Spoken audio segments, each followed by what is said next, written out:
recessão, bear market, crise financeira, fundo do poço, e tudo isso é o que nós temos visto nas notícias. É tudo isso que a mídia tem jogado em cima de nós. Mas será que nós iremos entrar em uma crise financeira, em uma recessão, ou nós já estamos nela?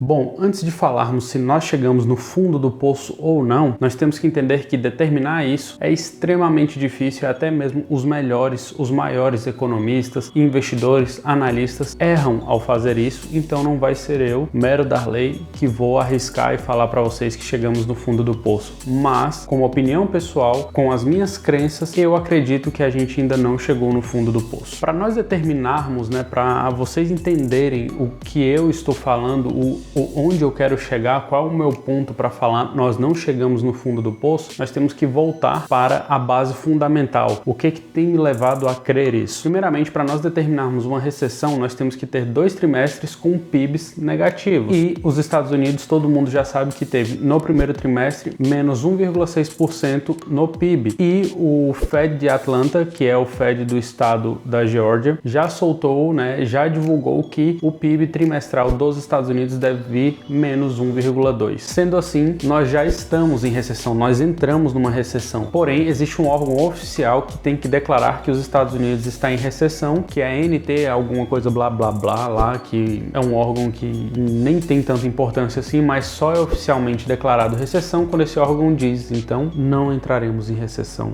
tecnicamente. Por que que isso não vai acontecer? Porque se esse órgão fizer isso, ele vai atrapalhar o trabalho do Fed, ele vai fazer com que fique mais difícil a vida do Fed e coloque a economia nos eixos novamente. Mas para corroborar com o que eu tô falando, essa semana, exatamente essa semana, hoje é segunda-feira de 11 de julho, quando eu estou gravando esse vídeo, ainda não tivemos divulgação de resultado, mas amanhã já começa. Eu vou colocar um printzinho aí da Avenue, eles fazem isso muito bem, eles fazem todo esse acompanhamento. A temporada de resultados vai começar e aí sim a gente vai ter ideia e aí sim que o mercado de ações vai sofrer. Por que que eu tô falando isso? Simplesmente porque a economia está em queda, a inflação foi muito alta, os preços das coisas subiram e quando o preço das coisas sobem, dos alimentos, dos carros, por isso que eu estou falando coisas, a gente tende a consumir menos porque a nossa renda não cresce da mesma forma, a não ser que você viva sempre um degrau abaixo do que você recebe. Mas isso não é uma realidade nem nos Estados Unidos, nem no Brasil. Então, se a economia está em queda, o lucro das empresas também entra em queda. Dessa forma, o preço sobre lucro da empresa também vai entrar em queda. Isso significa que o valor dela hoje em bolsa está errado. E quando a gente tem esse reajuste do preço sobre lucro, o preço da ação, o preço de tela que eu e você vemos o tempo todo vai cair ainda mais. Então, a partir dessa temporada de resultados, a gente vai começar a conseguir ver o que de fato está acontecendo na economia, porque as empresas vão reportar todos os seus resultados e eu acredito que não vão ser bons. E eu vou te dar um único exemplo. Aqui nos Estados Unidos, a gente tem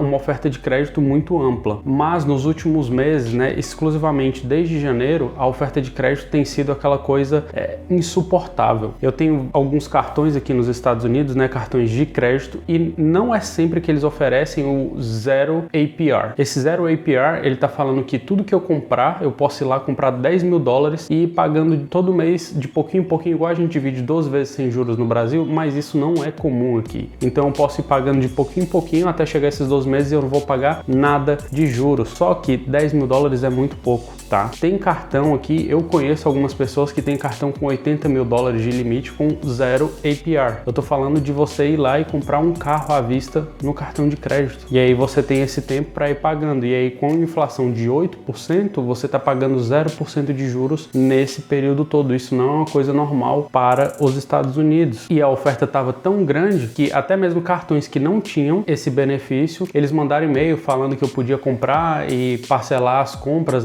ou não pagar o APR, que eles estavam zerando meu APR para eu utilizar mais o cartão. E por que, Darley, que você está falando isso? Os bancos precisavam que você gastasse mais para que eles mantivessem os resultados deles, os lucros deles. Então, isso é um sinal de que o pessoal está gastando pouco e os bancos estão incentivando para que eles gastem e tenha mais dinheiro ali no balanço deles para que eles consigam fazer mais manobras para ganhar mais dinheiro. E quando eles começam a fazer isso, é simplesmente um sinal de que, opa, eles não vão conseguir lucrar o que eles estão esperando. Eles não vão conseguir lucrar o que já estava estabelecido, acordado. E quando você tem uma métrica, né, um lucro esperado e você não bate aquilo, todo mundo já fica, opa. Então, se o lucro vier o mesmo do segundo trimestre de 2021, já vai ser muito ruim. Se vier abaixo, é derrocada, é ladeira abaixo. Então, todos esses sinais que vocês podem ver que eu pego aqui no dia a dia comigo mesmo, é preço de gasolina, é preço de aluguel subindo, preço de aluguel caindo, é banco me oferecendo mais do que deveria, é banco forçando crédito para cá, crédito para lá. E assim como eu, várias pessoas que moram aqui nos Estados Unidos também estavam passando por isso. Os bancos,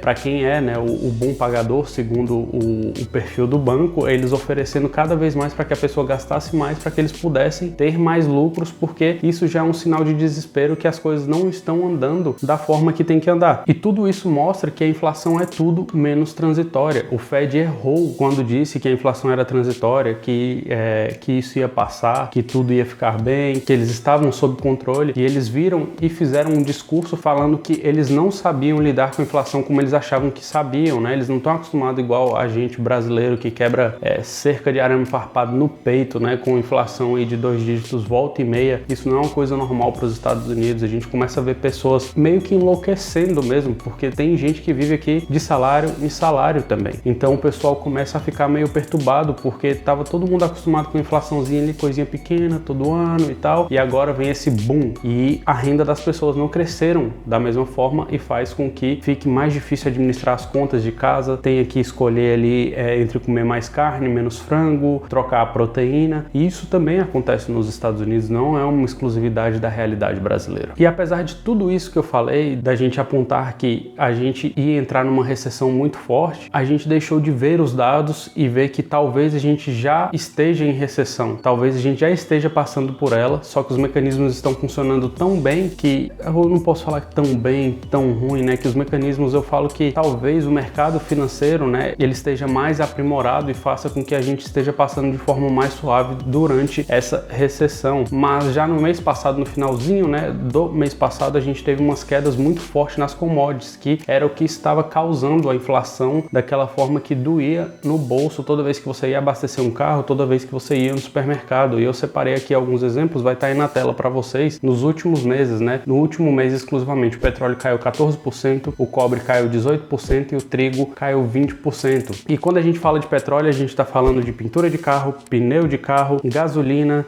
troca de óleo, plástico. Eu nem sei se Tupperware vai petróleo, mas deve ir também. Tudo que vocês imaginarem vai petróleo. Então isso dá uma segurada muito, muito forte na inflação. Então se o petróleo cai, a inflação dá aquela afrouxada. O cobre está em diversos metais, tem cobre no carro, tem cobre na construção das casas, tem cobre para tudo quanto é lado também. E o trigo, gente, é basicamente alimento para toda e qualquer população. Então, se essas commodities dão aquela afrouxada no preço, faz com que a gente fique suave e possa de fato começar a ver uma inflação cada vez mais fraca, cada vez mais suave. O grande problema que eu vejo é que a gente teve divulgação também dos dados de geração de emprego, só que isso já é um dado atrasado. E hoje, o que o americano tem olhado é para confiança. Ele não está confiante de que o Fed vai fazer, de que o Fed vai conseguir fazer um soft landing, que é uma aterrissagem suave. Ele acha que vai doer muito, que vai cortar o poder de compra dele. Então é uma hard landing que o pessoal fala aqui. Então o grande problema hoje não é simplesmente na economia, mas na confiança. Então cada vez mais eu repito para vocês, é aqui, ó,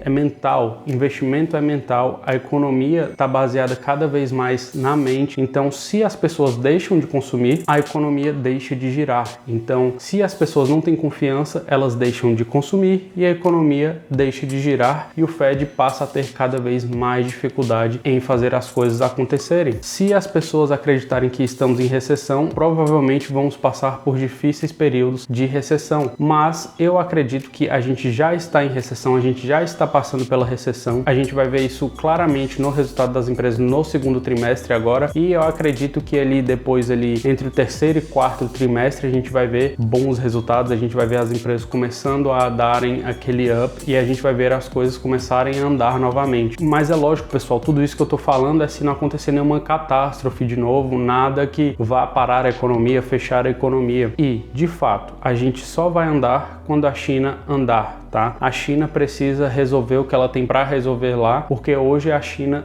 querendo ou não, é a fábrica do mundo. O Brasil só anda se a China andar, o mundo só anda se a China andar. Então, pra gente resumir, hoje Nasdaq caiu mais de 2%, S&P 500 caiu mais de 1%, Dow Jones não caiu muito, mas a gente tem que ficar de olho nesses índices porque eles meio que são o espelho da economia, principalmente o S&P 500. O S&P 500 começa a mexer muito, a gente já sabe que tem alguma coisa errada na economia, e eu acredito que a gente vai ter essa pernada para baixo e depois disso a gente vai ter uma recuperação ali suave, devagarzinho, até engatar e voltar a subir e voltar à normalidade de novo, tá? E tudo isso, lógico, eu embasei aqui para vocês pelo que eu tô pensando, eu tô embasando isso em dados, tô embasando isso em acontecimentos do dia a dia, de economia real. Eu não estou falando que eu acho por isso ou por aquilo, mas eu estou falando com base em criação de empregos, geração de dinheiro, né? Criação de novas empresas. Então tudo isso vai afetar a economia e eu acredito que a parte mais difícil a gente já está passando e a gente vai ver que isso se deu claramente nesse segundo trimestre, beleza? E pessoal, pro vídeo de hoje é isso. Eu espero que vocês tenham gostado. Não deixem de se inscrever no canal, deixar aquele like, compartilhar com os 10 mil melhores amigos. Tamo junto e é só o começo.